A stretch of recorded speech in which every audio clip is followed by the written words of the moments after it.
Hey, this is Frank Schaeffer, and I'm making this video from my living room couch because yesterday, as my nifty little bracelet from the hospital shows, I had surgery and I'm recovering.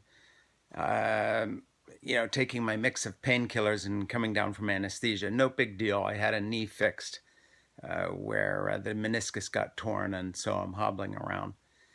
It hurt like hell yesterday getting out of the car into the house.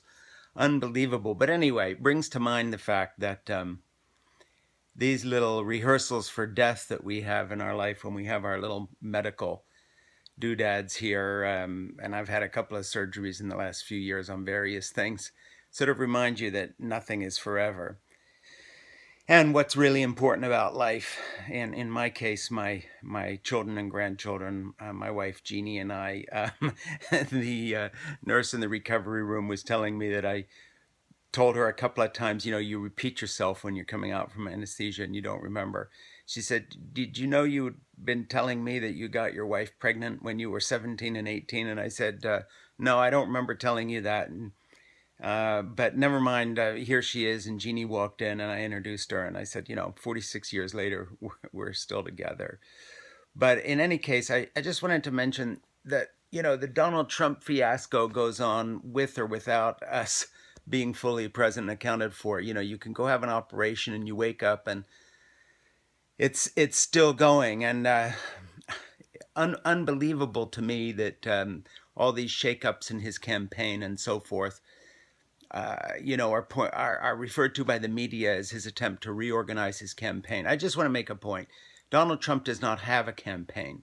Donald Trump has an ongoing publicity stunt where, as he did with his casinos and all his properties, he slaps his name on something and thinks it's going to pump up the value because of his celebrity.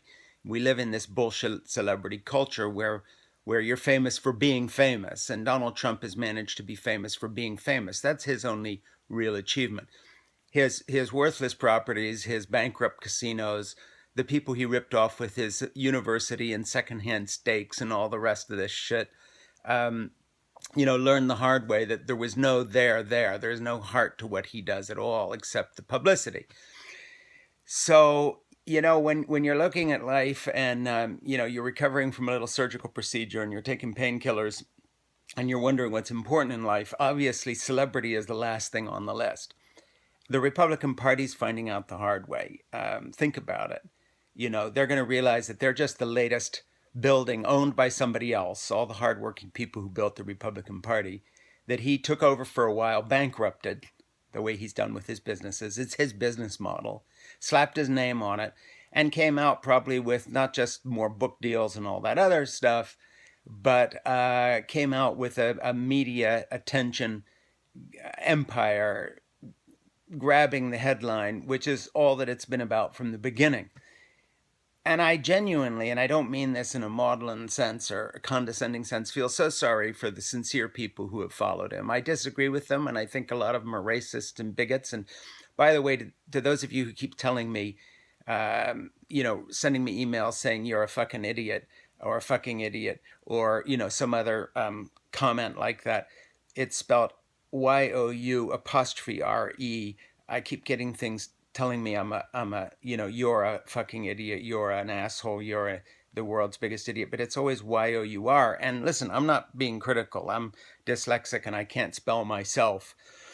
But, somewhere along the way, I did learn to use the spell check. When I'm in a hurry blogging, though, I still misspell a lot of shit. So, we're all in the same boat, us undereducated people, as Trump calls us. But, when you're sending me insults, do the spell check because it's distracting, especially since I can't spell myself saying, is that spelled right? That looks funny to me. So when you send me a note, telling me I'm a fucking idiot or whatever, get the, try to clean up the spelling because that's the only thing that really bothers me about that stuff. So anyway, that said, just note that Donald Trump is not running a campaign. What he's doing is slapping his name on the Republican Party, redefining it as another mediocre Trump Tower somewhere, all glitter, no substance.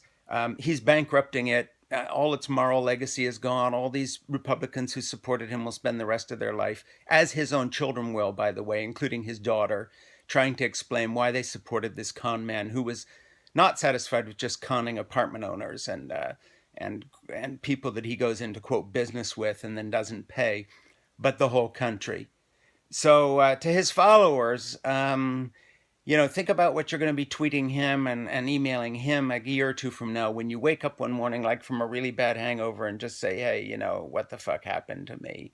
Why did I support this guy? Because even if you're a racist or white supremacist, he's still letting you down, by the way, because it's still just a con job. He's conning you with his white supremacy, speaking your language for a while. The only real language he speaks is Trump.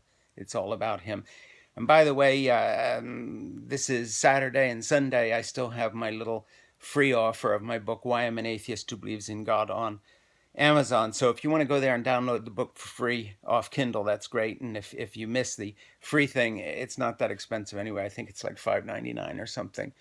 And then you can find out whether I use my own spell check properly when I was editing the manuscript and catch whatever typos I've got in there still. Hey, thanks a lot.